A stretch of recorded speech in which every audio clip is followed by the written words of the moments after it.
Hey everybody, it's Sam here. Thank you for watching. So today I'm going to show you a card style that I've recently seen, and it's known as a spinning puzzle card, and it's really clever but very, very simple. Now the one I saw was by Leslie O'Donnell. It was on a Facebook group that I'm in. And then that made me look around on Pinterest and YouTube, and I actually found an old tutorial from about 6 years ago by W+9 Design, and they've got a nice one there as well. But I'll link to the ones that I've seen in the description box below the video so you can get some more inspiration. So if you've not seen this style before, basically this is how it looks. You jumble it up when you pop it in the envelope. So you give it to the recipient, they take it out, they look at this and they think, what's this about? I've added a little instruction on mine just so that they know that they've got to do something with it. Now I know how this design is, so it's pretty easy for me to, to put together. But basically they have to move all of these until the image starts to match. So in fact, that's the bottom there. So I bring that one round, and I've used these new Ric Rak nested circle dies, and I like because they do act like a puzzle. It locks in like a puzzle piece. All of the ones that I've seen just use a plain circle, and that's fine. It looks really, really good. But I just thought these Ric Rak ones just work perfectly. So I'm just bringing that one round because I know this one goes in there, and then the car, and there is my image. And I'll show you all the stamps that I've used in a moment. It's on a 6x6 top fold, but again, depending on the size circles you use. So you don't need circle dies for this either. You can just draw around a side plate, dinner plate, that kind of thing. If you've got my circle cutter, perfect for using this. Just choose the size circles you want. You can make it as hard or as easy as you want, depending on how many circles you have moving. I say mine's a bit of an intermediate, but you could do every size. I missed a die and then cut one, missed a die, cut one, but you could use every size in your nested dies. You don't have to have a stamped and coloured image like I have here. You might have an image that's already been done for you. Maybe something from a magazine. It might be a photograph of someone. You might already have some nice floral stamps that you can just use in different colours. It could just be a pattern paper. You could have a big die cut stuck on the front and then you cut into that. There's lots and lots of ways to do this. So check out, like I said, the other inspiration as well in those links that I've shared. I think it's a very fun and clever card. So let's get started and I'll show you how to make it. So I've used this Adventures in Ink stamp set, which is called Life's a Beach. And I've already stamped my image here. I've done the masking technique for this one here. And I have a video, which I'll have popping up here, which will show you that in real time, and I break down all the steps. But I'm just going to drop in now just the sped up video of me stamping and colouring all this in.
Part of this collection has all these other stamps as well.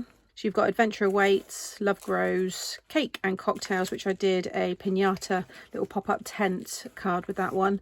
Lazy Days Picnic, Sunshine and Sandcastles, and then the one I'm using today, which is Life's a Beach. So as always, everything's linked below. And then these are the newest nesting dies by Creative Craft Products, and these are the Ric Rak Nestables. I think circles are the best shape to use for this style card, but I think you could use other shapes as well. I think they'd look quite unusual and quite fun when they turn. So have a little play around. I think, there's loads of ways to adapt this one. But I've taken, because the dies are huge, I think they're over, is it over 8 inches? Or around 8 inches? Let's have a look. Oh no, it's 8 inches is your biggest size. So I've pulled out the ones that are closest to 6 inches because that's the size envelope I want this to go in. So I think this one is, yeah, pretty much, yeah, it is, it's bang on 6. So I cut that and stamped my image on here. Now what you want to do is take the next sizes down, but I've missed a size each time. So there is another die that's in between. Well, if I lay that one down, there's a die that's in between these two, in between this one, and then on top.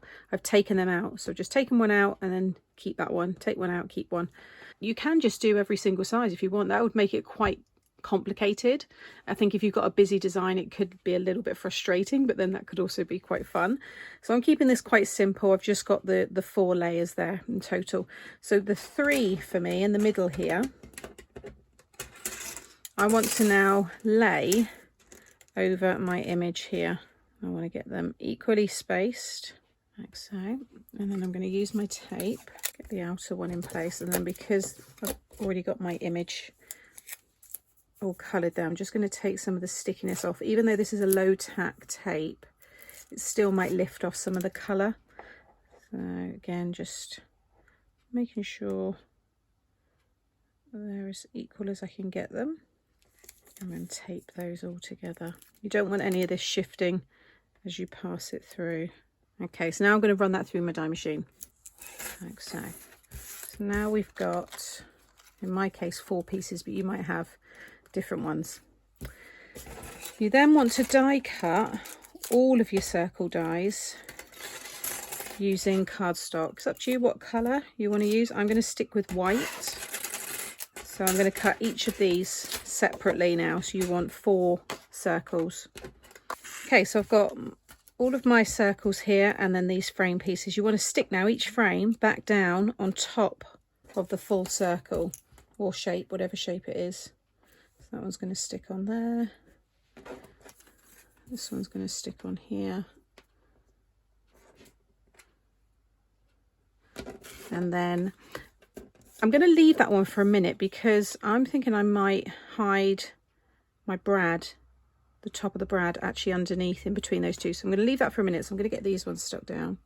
Okay, so they're all stuck down. I'm going to leave that top one and just take this plain one for the minute and piece them back together again.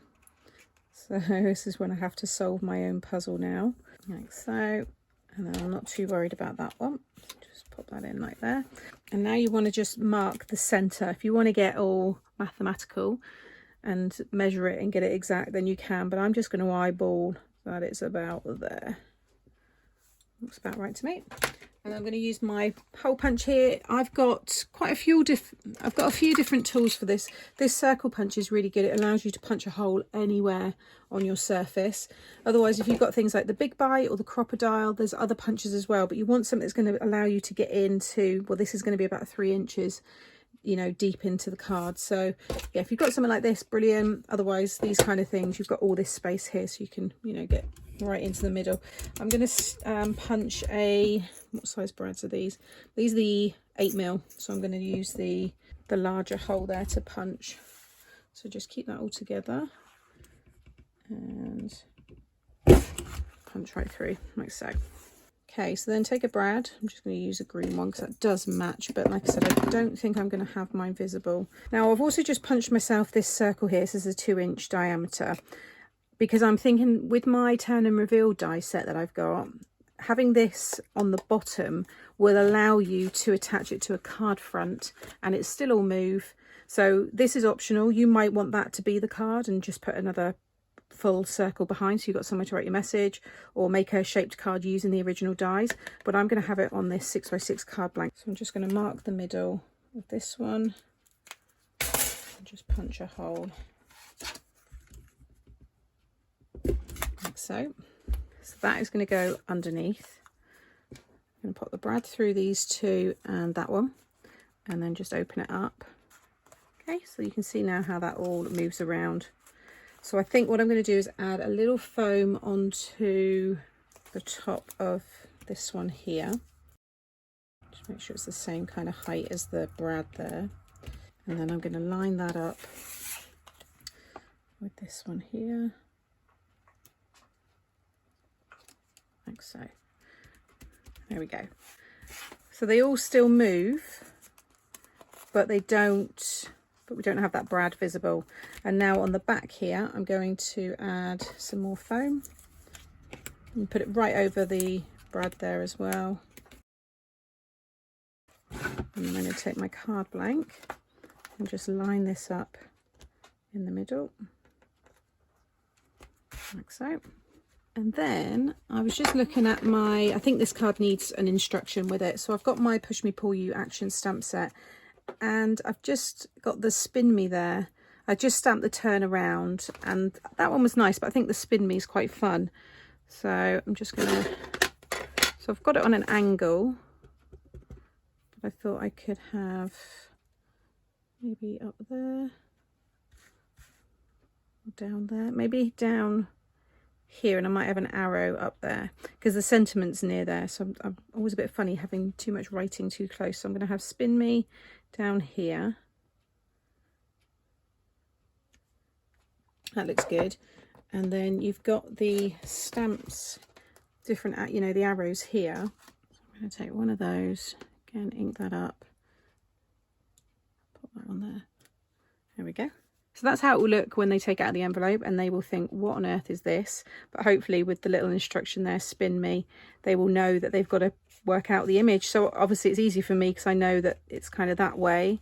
And then the hello just there, and they kind of lock in together as well. Obviously the trees and that bit of watermelon, like so. And then, well, that's pretty much in place. Ooh. It's still drying a little bit. There we go. I think because this has got the foam on this top piece, it's not as flush. So I am thinking about having the brad all the way through. I think in terms of a jigsaw, it's going to look better. Can you see how raised it is there? It just doesn't quite work. So when I tell you to punch through all of this, have your finished piece on top as well. I'm just going to fix that now.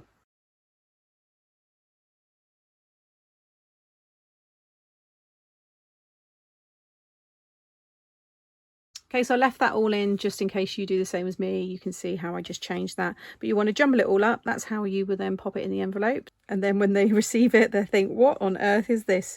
Something's not right. But hopefully with a little instruction there, maybe you want to pop a little note inside, they know what to do.